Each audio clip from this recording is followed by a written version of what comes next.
Yan, tignan yung itura. Nagmamantika na siya. Pwede na to. Sarap ang itsura. Yun, isang napakagandang araw sa inyo mga mano. Yung episode natin ngayon. Magluluto tayong nagmamantikang spicy adobong tuyo. Laman loob ng manok. Ayan, meron tayong laman loob ng manok. Tapos meron din tayong pork chop.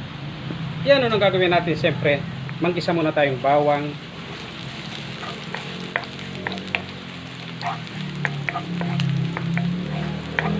Tapos, sabay na natin tong sibuyas.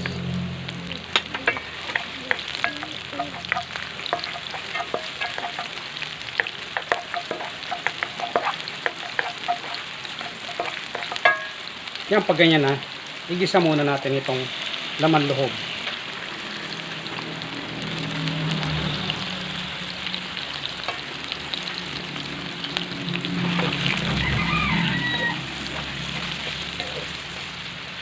Yan, timplahan natin ng paminta.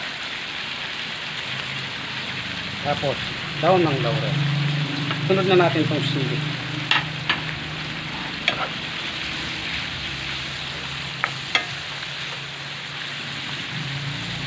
Yan, maglalagay na tayong toyo.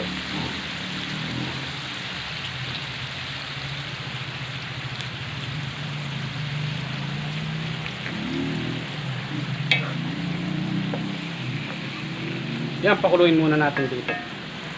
Yan, lagay na natin tong undeveloped egg. Tapos, meron pang itlog. Wala pa siyang official.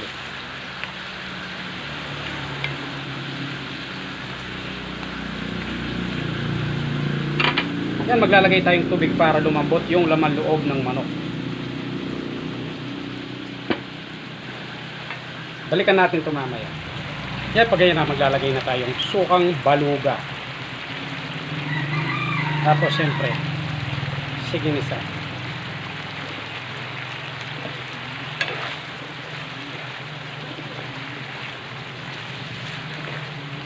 Yan, balikan natin ito pag luto na. Yan, tignan yung itura. Nagmamantika na siya. Pwede na to. Yan, unang gagawin natin, siyempre, timplahan lang natin ng patis yan. Tapos, paminta. Siyempre, pampalasa. Yan, haluluin lang natin dito. Para magkaroon ng lasa yung pork chop natin. Yan, gawa na tayong pangkop natin. Gagamit lang tayong arena. Tapos ito. Kompleto na to. Pwede rin crispy fry. Dagdagan natin ang paminta yan. Tapos pampalasa. Para lalong sumarap. Kunti lang.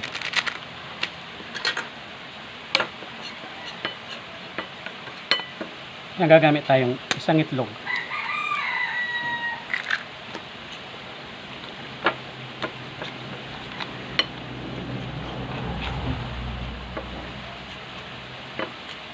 Tapos konting tubig lang. Tansya-tansya na lang. Yan, pag ganito na, pwede na to. Yun, siyempre, ibababad natin dito yung pork chop.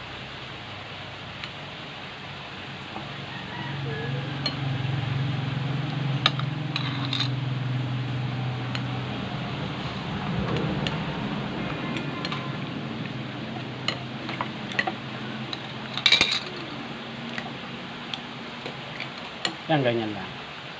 Ready to fry na to. Yan, i-fry na natin yan.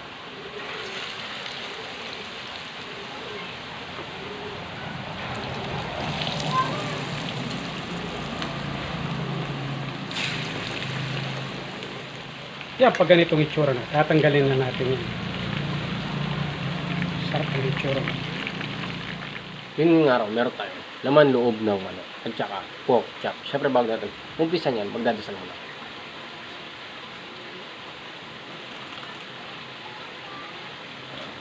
Dito tayo, patay. Patay.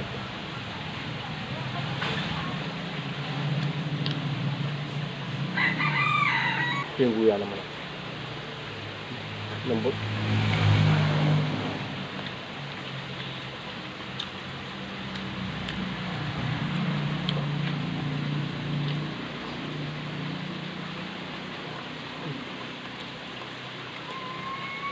sauce niya.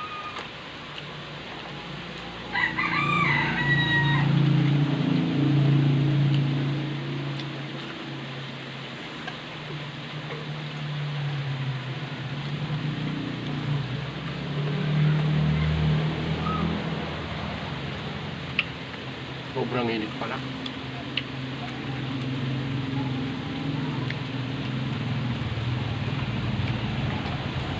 Bagay na bagay sa ketchup. Kaya po.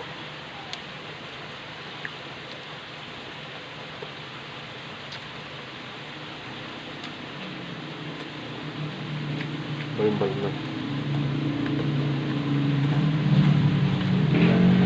Ito talaga na laman loob.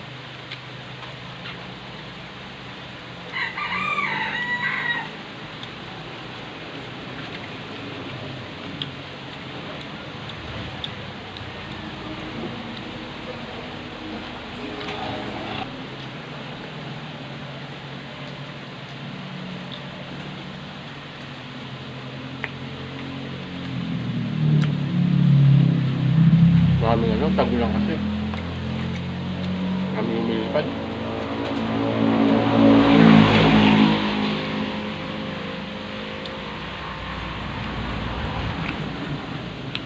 Ito ano? Pork chop.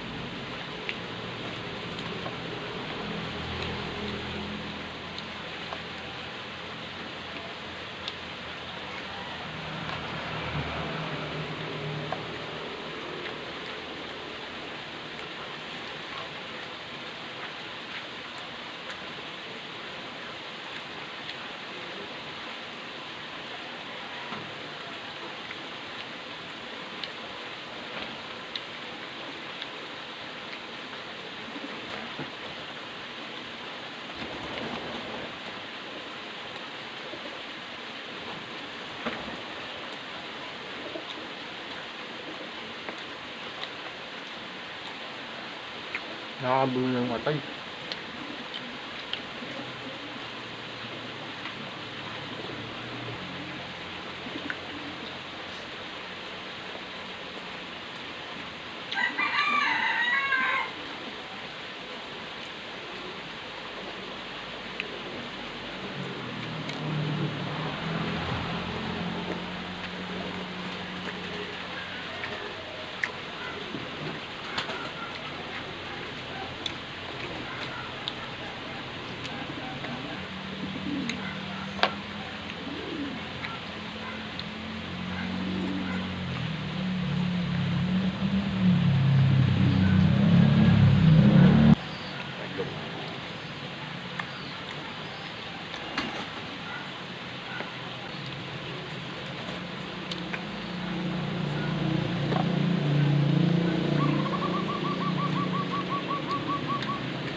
Nabusog ako.